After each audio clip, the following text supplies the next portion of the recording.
آگے ہے جی رکوع نمبر 4 آیت 43 سے 50 کتاب اللہ کی پیروی. یا ایھا الذین آمنوا لا تقربوا الصلاۃ وانتم سکارى. یا یہ بھی بتا دوں کہ یہ آیت جو ہمارے سامنے 43 یہ حرمت شراب کی آیتوں میں سے اب بیچ کی آیت ہے. ایک پیچھے گزر گئی ہے، ایک آگے اور آئے گی. اے ایمان والو، جب تم نشے میں مست ہو تو نماز کے قریب بھی نہ جاؤ جب تک کہ اپنی بات کو سمجھنے نہ لگو، اور جنابت کی حالت میں جب تک کہ غسل نہ کر لو. ہاں اگر راہ چلتے گزر جانے والے ہو تو اور بات ہے، اور اگر تم بیمار ہو یا سفر میں ہو یا تم سے کوئی قضائے حاجت سے واپس آیا ہو یا تم نے عورتوں سے مباشرت کی ہو اور تمہیں پانی نہ ملے تو پاک مٹی کا قصد کرو اور اپنے منہ اور اپنے ہاتھ مل لو. تیمم کی آیتیں. بے شک اللہ تعالیٰ معاف کرنے والا اور بخشنے والا ہے. کیا تم نے انہیں نہیں دیکھا جنہیں کتاب کا کچھ حصہ دیا گیا؟ وہ گمراہی خریدتے ہیں اور چاہتے ہیں کہ تم بھی راہ سے بھٹک جاؤ.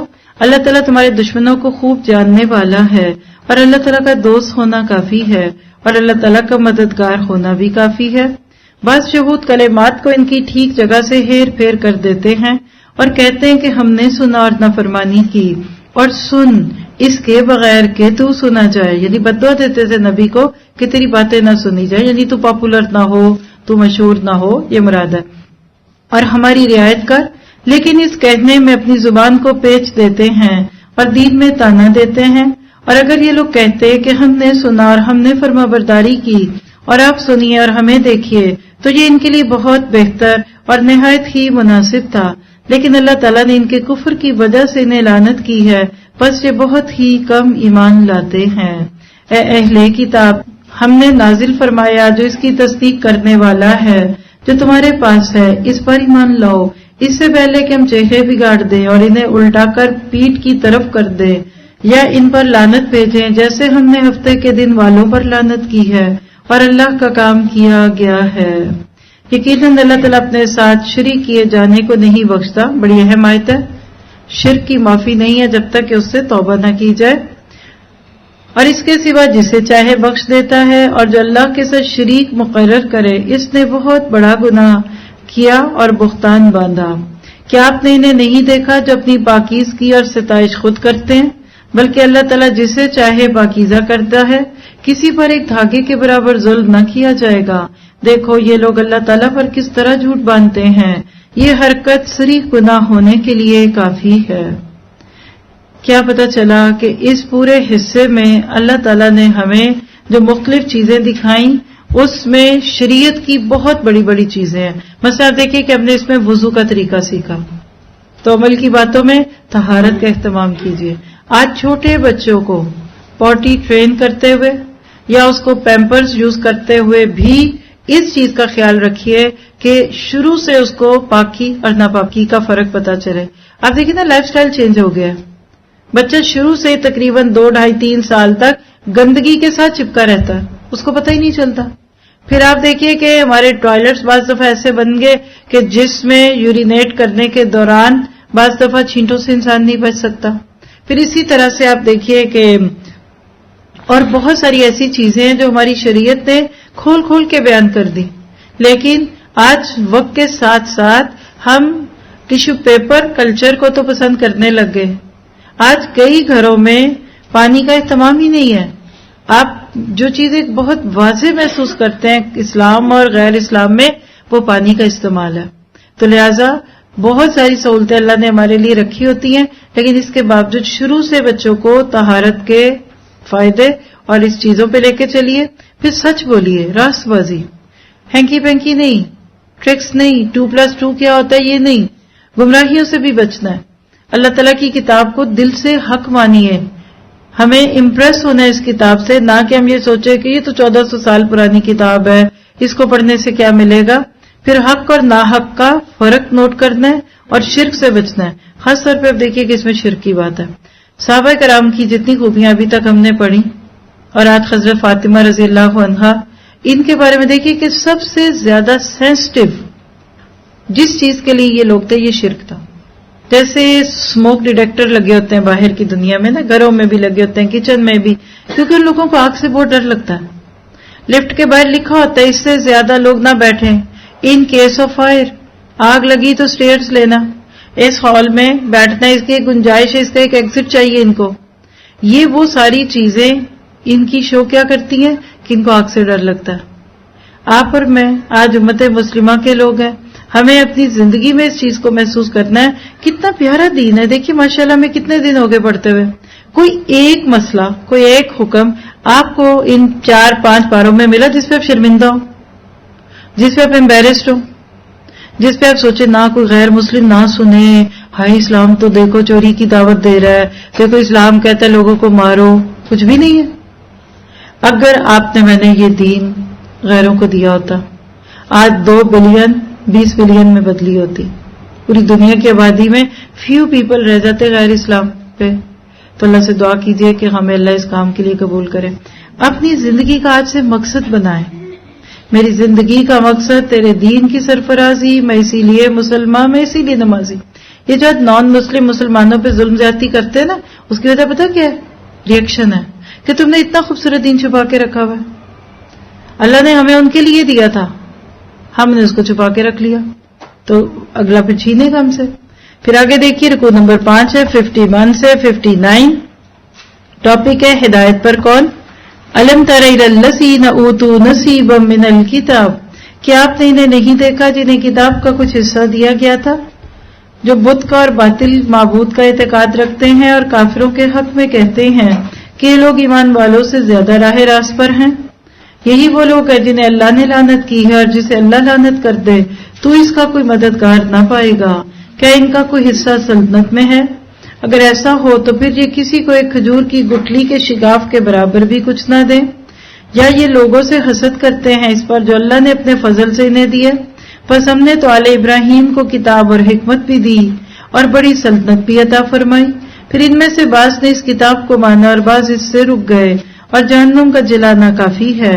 جن لوگوں نے ہماری آیتوں سے کفر کیا انہیں ہم یقیناً آگ میں ڈال دیں گے. اللہم لا تجعلنا منہم.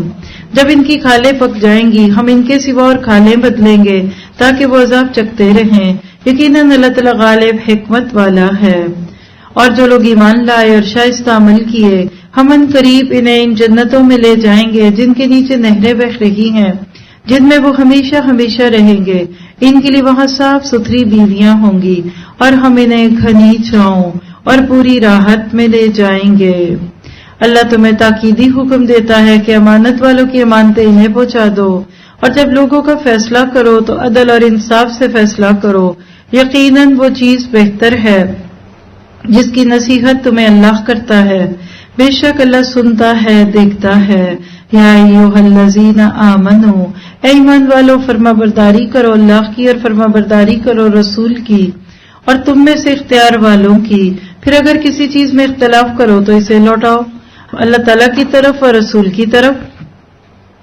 اگر تمہیں اللہ تعالیٰ پر اور قیامت کے دن پر ایمان ہے یہ بہت بہتر ہے اور اعتبار انجام بہت اچھا ہے.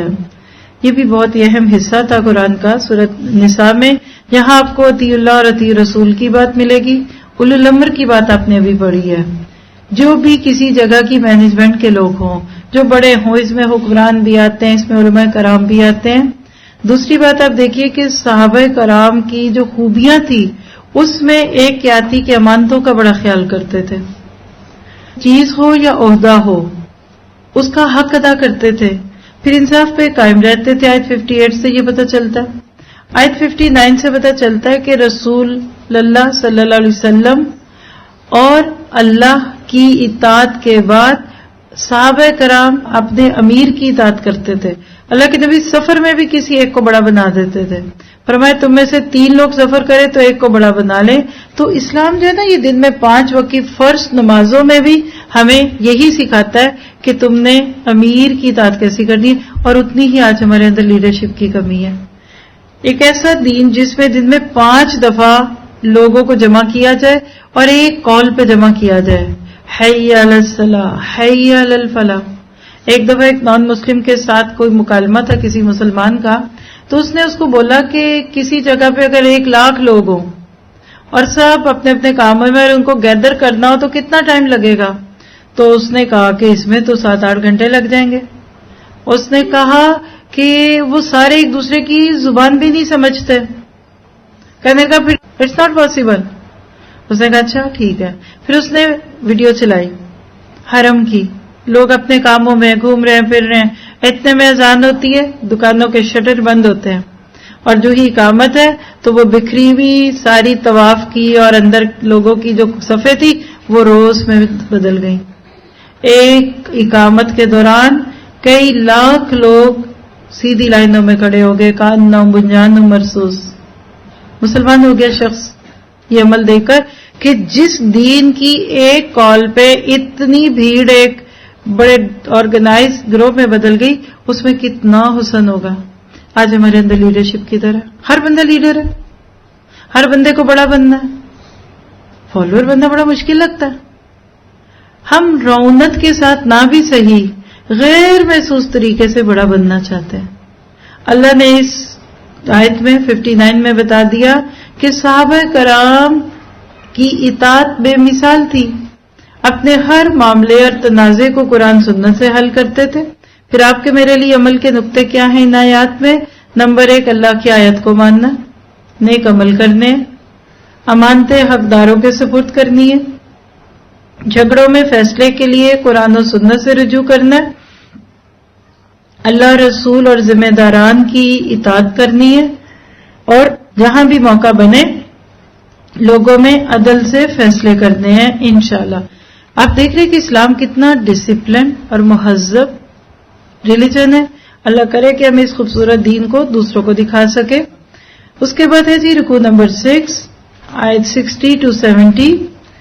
اللہ اور رسول کی اطاعت پر ثابت قدمی، اس کو اختیار کرنے کی ضرورت ہے. الم تر الی الذین یزعمون انہم آمنوا، کیا آپ نے انہیں نہیں دیکھا جن کا دعویٰ تو یہ ہے کہ جو کچھ آپ پر اور جو کچھ آپ سے پہلے اتارا گیا اس پر ان کا ایمان ہے، لیکن وہ اپنے فیصلے غیر اللہ کی طرف لے جانا چاہتے ہیں. حالانکہ انہیں حکم دیا گیا ہے کہ شیطان کا انکار کریں. شیطان تو یہ چاہتا ہے کہ انہیں بہکا کر دور ڈال دے. ان سے جب کبھی کہا جائے کہ اللہ تعالیٰ کے نازل کردہ کلام کی اور رسول کی طرف آؤ تو آپ دیکھ لیں گے کہ یہ منافق آپ سے منہ پھیر کر رکے جاتے ہیں. پھر کیا بات ہے کہ جب ان پر ان کے کرتوت کے باعث کوئی مصیبت آ پڑتی ہے تو پھر یہ آپ کے پاس آ کر اللہ کی قسمیں کھاتے ہیں کہ ہمارا ارادہ تو صرف بھلائی اور میل ملاپ کا ہی تھا. یہ وہ لوگ ہیں کہ ان کے دلوں کا بھید اللہ تعالیٰ پر بخوبی روشن ہے. آپ ان سے چشم پوشی کر لیں، یعنی اگنور کریں، اوور لک کریں. انہیں نصیحت کرتے رہیے اور انہیں وہ بات کہیے جو ان کے دلوں میں گھر کرنے والی ہو. ہم نے ہر رسول کو صرف اسی لیے بھیجا کہ اللہ کے حکم سے اس کی فرما برداری کی جائے. اور اگر یہ لوگ جبکہ انہوں نے اپنی جانوں پر ظلم کیا تیرے پاس آ جاتے اور اللہ سے استغفار کرتے اور رسول بھی ان کے لیے استغفار کرتے تو یقیناً یہ لوگ اللہ تعالیٰ کو معاف کرنے والا اور مہربان پاتے. بس قسم ہے تیرے پروردگار کی. بڑا یونیک سٹائل ہے اس آیت کا، نوٹ کر سکتے ہیں آپ. نبی کے رب ہونے کی قسم کھائی اللہ نے. کیا کہا قسم کے بعد؟ فَوَرَبِّكَ لَا يُؤْمِنُونَ. کیا یہ مومن نہیں ہو سکتے جب تک کہ آپس کے معاملات میں یا اختلافات میں آپ کو حاکم نہ مان لیں. پھر جو فیصلے آپ ان میں کر دیں ان سے اپنے دل میں کسی طرح کی تنگی اور ناخوشی نہ پائیں اور فرما برداری کے ساتھ قبول کر لیں. اور اگر ہم ان پر یہ فرض کر دیتے ہیں کہ اپنی جانوں کو قتل کر ڈالو یا اپنے گھروں سے نکل جاؤ تو ایسے میں ان میں سے بہت ہی کم لوگ حکم بجا لاتے. اور اگر یہ وہی کرے جس کی انہیں نصیحت کی جاتی ہے تو یقیناً یہی ان کے لیے بہتر اور زیادہ مضبوطی والا ہو. اور تب تو انہیں ہم اپنے پاس سے بڑا ثواب دیں اور انہیں یقیناً راہ راست دکھا دیں. اور جو بھی اللہ تعالیٰ کی اور رسول کی فرما برداری کرے وہ ان لوگوں کے ساتھ ہوگا جن پر اللہ تعالیٰ نے انعام کیا، جیسے نبی اور صدیق اور شہید اور نیک لوگ. یہ بہترین رفیق ہے. اس آیت کو نوٹ کیجئے. آپ ہر روز دعا کرتے ہیں نا صراط الذین انعمت علیہم، یہ اس کا جواب ہے. انعام کن پر ہوا؟ سورۃ نساء آیت 69 سے دیکھ لیجئے. یہ فضل اللہ کی طرف سے ہے اور اللہ کافی ہے جاننے والا. کیا پتہ چلا آیت 65 سے کہ صحابہ کرام اپنے ہر فیصلے کا حاکم رسول اللہ کو بناتے اور اس فیصلے کو کھلے دل سے مانتے تھے. اور صحابہ کرام کی تسلیم و رضا بے مثل اور قابل تقلید تھی. ان کا ایمان نبی صلی اللہ علیہ وسلم کی ہر بات ماننے میں تھا. آپ کو یاد ہوگا کہ میں نے زاد الخیر میں آپ کو کچھ واقعات سنائے تھے. مثلا حضرت عمر فاروق حق مہر کو باؤنڈ کرنا چاہ رہے تھے، لیکن جب ان کے سامنے قرآن کی آیت آ گئی تو اپنا فیصلہ واپس لے لیا. اسی طرح کے 20 واقعات آپ کو صحابہ کی زندگی میں ملتے ہیں کہ جہاں اللہ کا کوئی حکم یعنی قرآن کی آیت یا رسول کی کوئی بات آ جاتی تو اپنی رائے کو، اپنی بات کو، اپنے فتوے کو پیچھے لے لیتے. اللہ کرے کہ آج امت مسلمہ بھی اسی پہ غور و فکر کرنے لگے. اصل میں صحابہ کی خوبی بھی یہی تھی. پھر آپ دیکھیے کہ آیت 69 میں اللہ نے صحابہ کو خوشخبری دی کہ جو دنیا میں جس سے محبت کرتا ہے آخرت میں بھی اسی کے ساتھ ہوگا. المرء مع من احب. اللہ کرے کہ ہمیں بھی اچھے لوگوں سے محبت ہو اور اللہ کے نبی کے طریقوں پہ ہم چل سکے. پھر صحابہ کو ان کی اطاعت کا بھرپور اجر ملے گا. اللہ نے ان کی تھوڑی سی زندگیوں میں اتنی برکت دی کہ انہوں نے اس سے جنتیں خرید لیں. اور روایت ایک آتی ہے صحیح مسلم کی 6295 ہے، حضرت عائشہ سے روایت ہے، کہتی ہیں کہ میں نے سنا کہ رسول اللہ صلی اللہ علیہ وسلم سے آپ کی بیماری میں جس میں آپ نے وفات پائی اس وقت آپ کی آواز بھاری تھی. آپ نے فرمایا کہ ان لوگوں کے ساتھ جن پر اللہ نے احسان کیا، نبی اور صدیق اور شہید اور نیک بخت لوگوں میں سے اور اچھے رفیق ہیں. یعنی آپ اپنے ڈیتھ بیڈ پہ اس آیت کو یاد کر رہے ہیں کہ نیک لوگوں کا ساتھ. اللہم بالرفیق الاعلی، اللہ رفیق اعلیٰ سے ملنا ہے. یعنی آپ کی اپنی بھی یہ خواہش تھی کہ اب میں اللہ تعالیٰ سے ملاقات کروں. اللہ ہمیں بھی موت کے وقت ایسے حال میں رکھے کہ وہ ہم سے راضی ہو اور ہمیں موت کے خوف سے زیادہ اللہ سے ملاقات کا انتظار ہو. آپ کے میرے لیے اس رکوع میں سے اللہ کی رضا پانے کے عمل کون سے ہیں؟ نمبر 1، منافقین سے اعراض کیجیے. جس بندے کے بارے میں آپ کو فیل ہونا کہ یہ کھوٹا ہے، کہتا کچھ ہے کرتا کچھ اور ہے، لوگوں کے سامنے کچھ دوسروں کے، تو اسے اعراض کیجیے، ورنہ ایسے ایسے آپ کے اندر بھی وہ باتیں آنے لگیں گی. لوگوں کو حکمت سے سمجھانا ہے، بہترین نصیحت کرنی ہے، اللہ اور رسول کے فیصلوں پر دل میں تنگی محسوس نہیں کرنی، باہمی اختلافات میں قرآن سنت سے فیصلے کرنے، اور نفس پہ اگر گناہ کر کے ظلم کیا تو اس پہ توبہ اور استغفار کرنی ہے. یعنی ہر گناہ بندے کے اپنے اوپر ایک وبال بنے گا. اس کے بعد کچھ جہاد فی سبیل اللہ کی باتیں. رکوع نمبر 7 ہے 71 سے 76. یا ایھا الذین آمنوا خذوا خضرکم، اے مسلمانوں اپنے بچاؤ کا سامان لے لو، پھر گروہ گروہ بن کر کوچ کرو یا سب کے سب اکٹھے ہو کر نکل کھڑے ہو. اور یقیناً تم میں بعض وہ بھی ہیں جو پس و پیش کرتے ہیں. پھر اگر تمہیں کوئی نقصان ہوتا ہے تو وہ کہتے ہیں کہ اللہ نے مجھ پر بڑا فضل کیا کہ میں ان کے ساتھ موجود نہ تھا. دیکھیے نیکی سے پیچھے رہنے پہ خوشی محسوس کر رہا ہے. اللہ نہ کرے آپ کا میرا کردار ایسا ہو، بلکہ نیکیاں کر کے خوش ہونے والوں میں اللہ ہمیں شامل کرے. اور اگر تمہیں اللہ تعالیٰ کا کوئی فضل مل جائے تو اس طرح کے تم میں اور ان میں دوستی تھی ہی نہیں. کہتے ہیں کاش میں بھی ان کے ہمراہ ہوتا تو بڑی کامیابی کو پہنچتا. یعنی منافق فائدوں کا حریص ہوتا ہے، جہاں فائدہ ملتا ہے وہاں جانا چاہتا ہے، جہاں نقصان ہوتا ہے وہاں سے ہٹنا چاہتا ہے. بس جو لوگ دنیا کی زندگی کو آخرت کے بدلے بیچ چکے ہیں انہیں اللہ کی راہ میں جہاد کرنا چاہیے. اور جو لوگ اللہ کی راہ میں جہاد کرتے ہوئے شہادت پا لیں یا غالب آ جائے یقیناً ہم اسے بہت بڑا ثواب عطا کریں گے. اللہ ہمیں اپنے راستے کی جد و جہد میں لے جائے اور ہماری موت کو شہادت کی موت بنا دے. بھلا کیا وجہ ہے کہ تم اللہ کی راہ میں ان کمزور مردوں عورتوں اور ننھے ننھے بچوں کے چھٹکارے کے لیے جہاد نہ کرو گے جو یوں دعا مانگ رہے ہیں کہ ہمارے پروردگار ان ظالموں کی بستی سے ہمیں نجات دے اور ہمارے لیے خاص اپنے پاس سے حمایتی مقرر کر دے اور ہمارے لیے خاص اپنے پاس سے مددگار بنا. اور جو لوگ ایمان لائے ہیں وہ تو اللہ کی راہ میں جہاد کرتے ہیں، اور جن لوگوں نے کفر کیا وہ طاغوت کی راہ میں لڑتے ہیں. بس تم شیطان کے دوستوں سے جنگ کرو. یقین مانو کہ شیطانی ہیلا بالکل کمزور اور بودا ہے، یعنی بالکل شیطان کے پلاٹس باقی نہیں رہتے. کیا پتا چلا؟ مومن قیس ہوتا ہے، مومن کے پاس زندگی گزارنے کے لیے بہت خوبصورت پلان ہوتا ہے. آپ اور میں آج بھی اس وقت بھی اپنا لائف کا پرپز سوچے. What is my purpose of life? بس میرا جینے کا مقصد صرف اس لیے کہ میں روٹیاں پوری کر لوں، کھانے پورے کر لوں. دیکھیے بچوں کی تربیت اور ان کو پالنا بھی مقصد حیات ہے. اگر ہم اپنے بچوں کی اچھی تربیت کر رہے ہیں، اپنے گھر میں اچھا ماحول رکھ رہے، الحمدللہ یہ بھی بہت بڑا مقصد ہے. لیکن جو غفلت میں صرف بچوں کے روزی روٹی کی فکر ہے، ان کو بگاڑ رہے ہیں، ان کی خواہشات پوری کر رہے ہیں، تو یہ ان کو بگاڑنے کے قابل ہے. جو آپ کہہ سکتے ہیں کہ ایسا نہیں کرنا چاہیے. پھر عمل کی باتیں اس رکوع میں کیا تھی؟ آخرت کے لیے دنیا کو فروخت کرنا. اچھا کہ برا؟ نفع کا ہے کہ نقصان کا سودا؟ آپ سونا بیچیں اور پیتل خرید لیں، کیونکہ بہت سارا آ جائے گا. کیسا رہے گا؟ اپنے گھر کے کرسٹل کے گلاس بیچیں اور شیشے کے زیادہ گلاس لے لیں. دنیا میں تو ہم ایسا نہیں کرتے.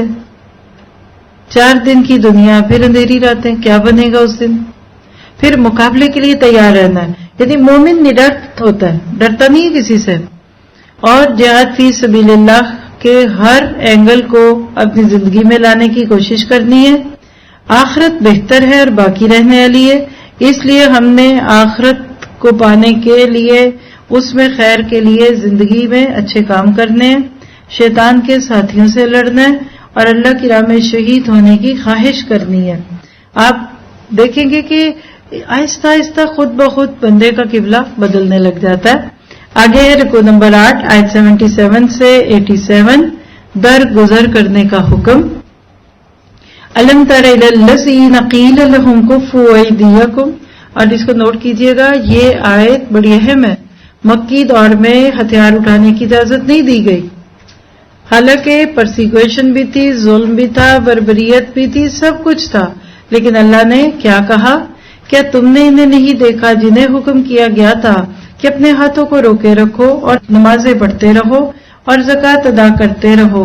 پھر جب انہیں جہاد کا حکم دیا گیا تو اسی وقت ان کی ایک جماعت لوگوں سے اس قدر ڈرنے لگی جیسے اللہ کا ڈر ہو، بلکہ اس سے بھی زیادہ. کیا آج ہم بھی لوگوں سے ڈرتے ہیں؟ سوال لکھیے اپنے لیے، مجھے اللہ کا ڈر زیادہ ہے یا لوگوں کا؟ مجھے اللہ سے زیادہ امیدیں ہیں یا لوگوں سے؟ اور وہ کہنے لگے، اے ہمارے رب، تو نے ہم پر جہاد کیوں فرض کر دیا؟ کیوں ہمیں تھوڑی سی زندگی اور نہ جینے دیا؟ آپ کہہ دیجئے کہ دنیا کا فائدہ تو بہت ہی کم ہے، اور پرہیزگاروں کے لیے تو آخرت ہی بہتر ہے، اور تم پر ایک دھاگے کے برابر بھی ستم روا نہ کیا جائے گا.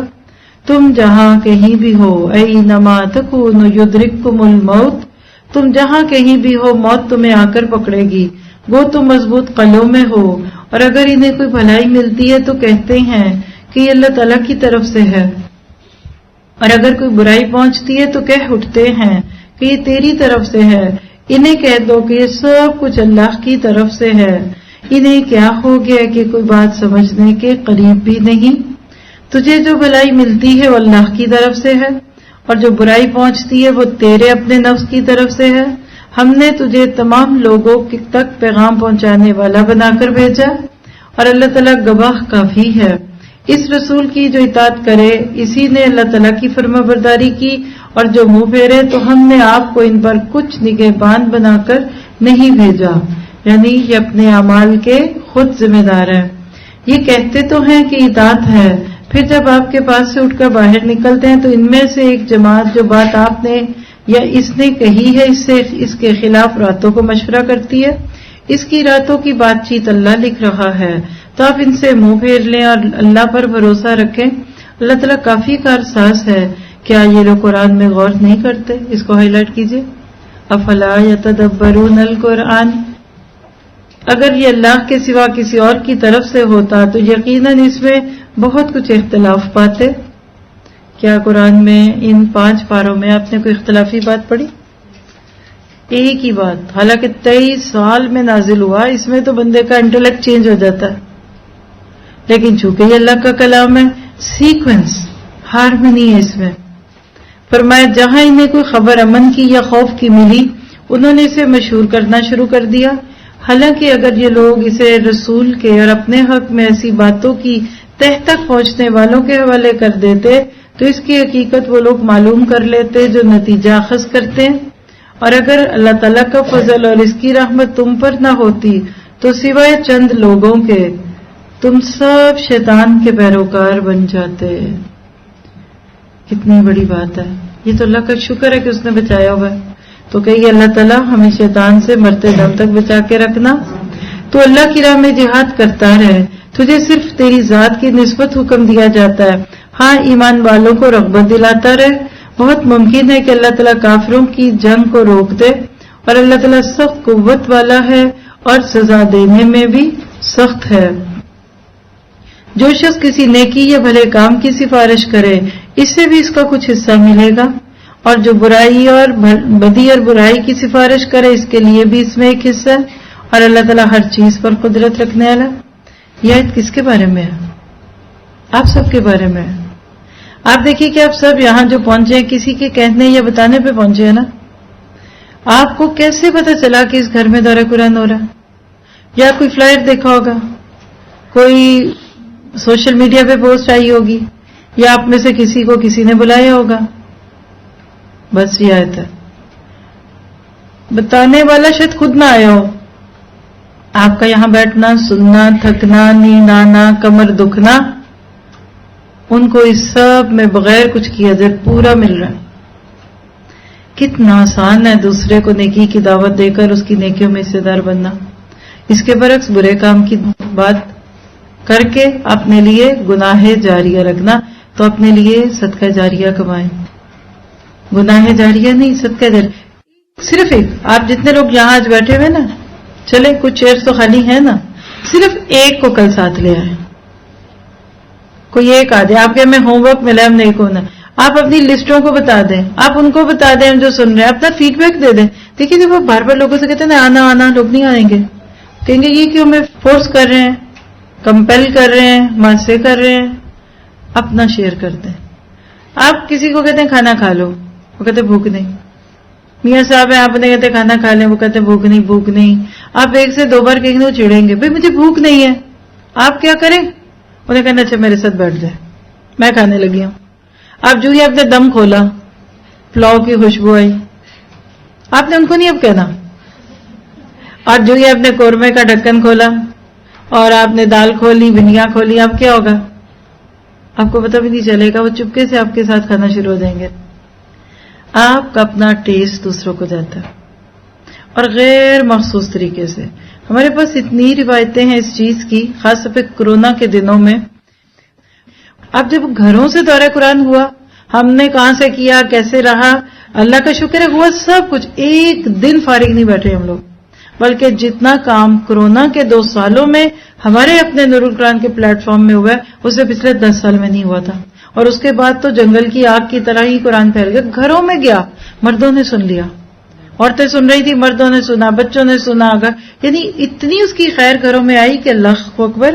تو آپ خود جو چیز سنتے ہیں اپنے بچوں کو سنائیے، آپ کا ایک پیس ہو جائے گا.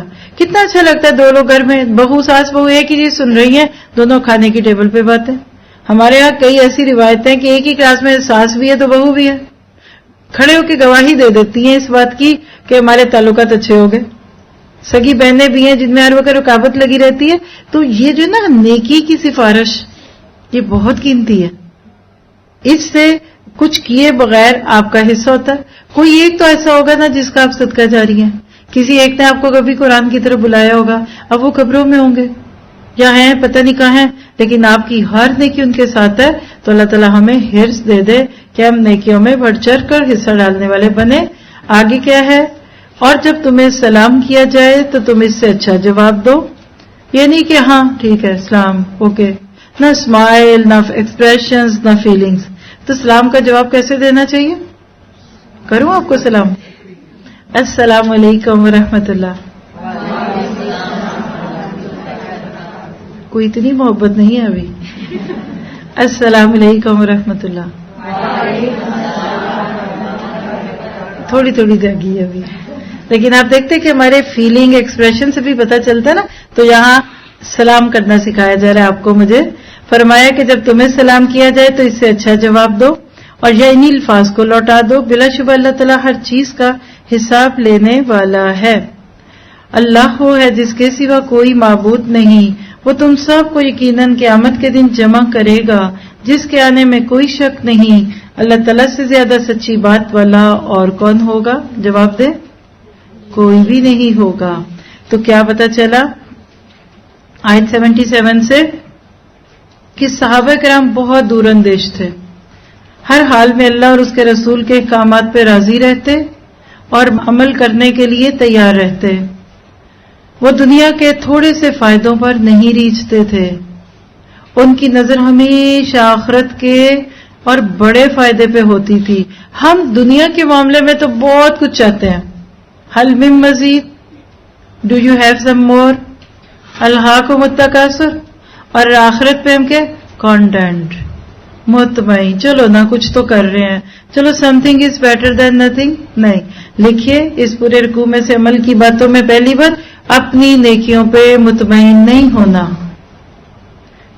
اپنی کوششوں پہ سیٹسفائیڈ نہیں ہونا، نمازیں بھی قائم کرنی ہے، زکوٰۃ بھی دینی ہے، قرآن پہ غور و فکر بھی کرنا ہے، اور سلام کو عام کرنا ہے، ہائے بائے کو چھوڑ دینا ہے، اور السلام علیکم کلچر بنانا ہے، اور اللہ کے رستے میں جہاد اور اہل ایمان کے جہاد کرنے پہ ان کی حوصلہ افزائی کرنی ہے، دین کی جد و جہد کرنے والوں کو ایڈمائر بھی کرنا ہے اور اسسٹ بھی کرنا ہے، اور کبھی کوئی خبر سنے تو افواہ سازی کی بجائے ذمہ داران تک پہنچا دینا ہے، اور سب سے بڑی بات ہے کہ اپنی زندگی کی اس مہلت کو کافی نہیں سمجھے۔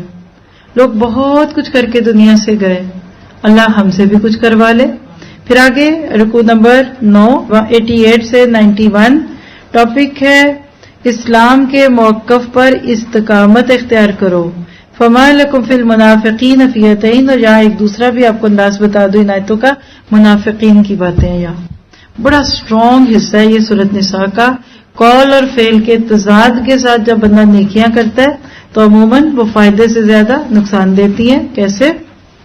فما لکم، تمہیں کیا ہو گیا کہ منافقوں کے بارے میں دو گروہ ہو رہے ہو، یعنی تمہاری دو رائے ہو رہی ہیں، انہیں تو ان کے اعمال کی وجہ سے اللہ تعالیٰ نے اوندھا کر دیا، اب کیا تم یہ منصوبے بنا رہے ہو کہ اللہ تعالیٰ کے گمراہ کیے ہوئوں کو تم راہ راست پر لا کھڑا کرو؟ جسے اللہ راہ بھلا دے تو ہرگز اس کے لیے کوئی راہ نہ پائیں گے آپ۔ ان کی تو چاہت ہے کہ جس طرح کے کافر وہ ہیں تم بھی ان کی طرح کفر کرنے لگو اور پھر سب یکساں ہو جاؤ۔ بس جب تک یہ اسلام کی خاطر وطن نہ چھوڑے اور ان میں سے کسی کو حقیقی دوست نہ بناؤ، پھر اگر یہ منہ پھیر لیں تو ان کو پکڑو اور قتل کرو جہاں بھی یہ ہاتھ لگ جائیں۔